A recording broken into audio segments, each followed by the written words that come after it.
Hello, I'm Diana Kelly. I'm the Editor-in-Chief of the Economic and Labour Relations Review, an academic journal with Cambridge University Press. We're known as the ELRR. I'm joined today by some of our authors in Juan Arnadillo, Amadeo Fuenmayor, and Rafael Granell. Thank you very, very much for being here. Thank you very much, Diane. We are Thank you very much. glad to be here. Thank you very much, Diana, and good evening there in Australia. Thank you. The ELRR is the combined home of heterodox economics and work, employment, industrial relations.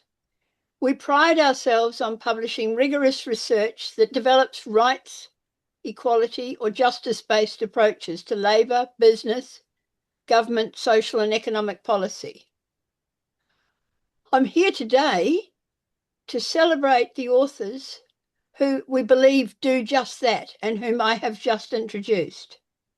They are the authors of the article voted as the best article published by the ELRR in the calendar year 2024. The article is called The Relationship Between Minimum Wage and Employment, a Synthetic Control Method Approach. It presents the enormously satisfying case that, contrary to some more traditional economic stances, substantial increase in the minimum wage in Spain in 2019 had no impact on employment. Professor Arnadillo or Fuenmayor or Granell, would you like to tell us a bit about that central claim and whether you were surprised by it yourselves? Thank you very much. We are truly honored to receive this award from the Economic and Labor Relations Review. For us, it's a pleasure to be here today. When we decided to start this research, we were thinking about the relation between minimum wages and employment. Is a very common topic in labor economics, but we applied a new technique. Difference in difference is a very usual technique for this topic, and literature give us a lot of examples, but these techniques give us an advantage of difference in difference, because we can make a better match with a synthetic control. We are not the first doing this, but we are the first doing this in Spain.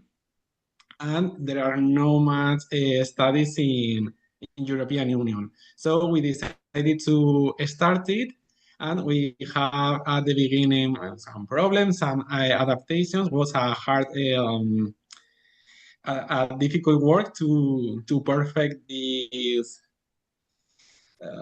paper, but in the end we were very satisfied with the results, because we have solid results of no effect on employment, such as big improve in the minimum wage. So we made a big effort in this way. We are really honored to receive this award from your review.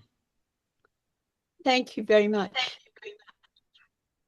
It really is a wonderful, the way it marries the three things that we as a journal strive for in terms of innovative use of theory, the robust use of empirical data, and finally producing research that provides value and impetus to problems involving social and economic justice. These are so well integrated into this case. In fact, I wondered, how did you all start to come together? I think you're all in the Department of Applied Economics at the University of Valencia. Is that right? Yeah, we are all of us work in the same department, applied economic. Okay, thank you. So how did you approach this problem? Let me answer this question, if you don't mind. In academic and political debate, as you mentioned, it is very common to read that an increase in the minimum wage will harm employment. But these claims are not usually based on empirical evidence. Rather, they are very often commonplace. We had an intuition that these claims were not right. So we set out to test them based on empirical evidence and a rigorous scientific methodology. We wanted our result to be based on causal relationships, not mere correlations. Therefore, we used the difference in differences technique, specifically synthetic control. The sharp increase in minimum wage in Spain in 2019, 22% in real terms, offered us an excellent opportunity to check its consequences in the labor market. In this paper, we showed that this increase had no substantial effect on the employment trends. We believe this result can be very useful as a social policy prescription. Thank you very much, Professor Fuenmayor. That's terrific. That's exactly what I wanted to hear. Thank you. So how does this article fit in with your other research for all of you? Well, if you don't mind, I will answer this question. Well, at the University of Valencia, we have a research group called Public Economic Evaluation, in which we carry out research related to different topics, such as tax benefit microsimulation, poverty and inequality, impact assessment, education economics, or health economics, for instance. But one of our main fields of interest is labor economics. We have recently published other two papers, one related to the impact of a negative income tax on labor supply, and the other on an Irish policy to support workers with children, the so-called working family payment. Moreover, we are currently developing other two papers. The first one seeks to determine the effects of teleworking on the gender pay gap using data from several European Union countries. And in the second study, we propose and carry out an ex-ante evaluation of a wage supplement that would be introduced into the Spanish personal income tax. Our aim is to continue the evaluation of labor policies that contribute to social justice. Thank you so much. Thank you very much, Professor Granell. That you're so grateful. Any other comments about your future research apart from where you're going with your social economics of social and social justice ideas? Are there other projects that you might be working on? We are mainly focused on inequality, also on poverty, and we are working on microsimulation since a lot of years ago. So our focus is around these topics: public sector economics, inequality, poverty, and in this area, labor market is one of the main goals. Okay. Thank you. Thank you. It sounds like some wonderful research has been going and you're building on it brilliantly. Okay. So look, it really now falls to me to do the actual presentation of the award. I'd like to just take a minute though to tell you why it's called the Nevile-Plowman Award, give you the origins of that award.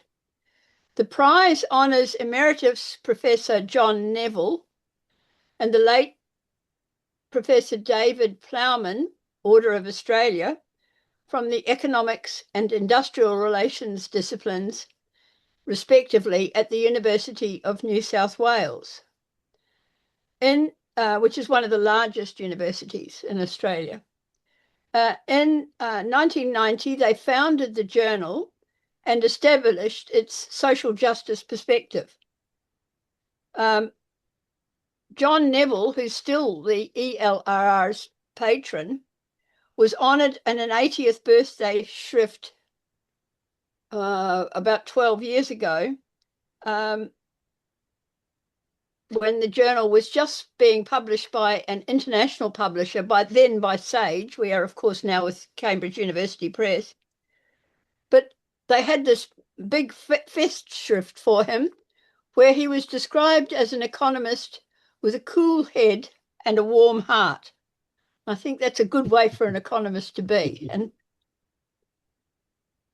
David-Plowman passed away actually just later that same year, 2013, and an article celebrating his contribution to labour, industrial relations, and particularly the role of employers can be found in our March 2014 issue.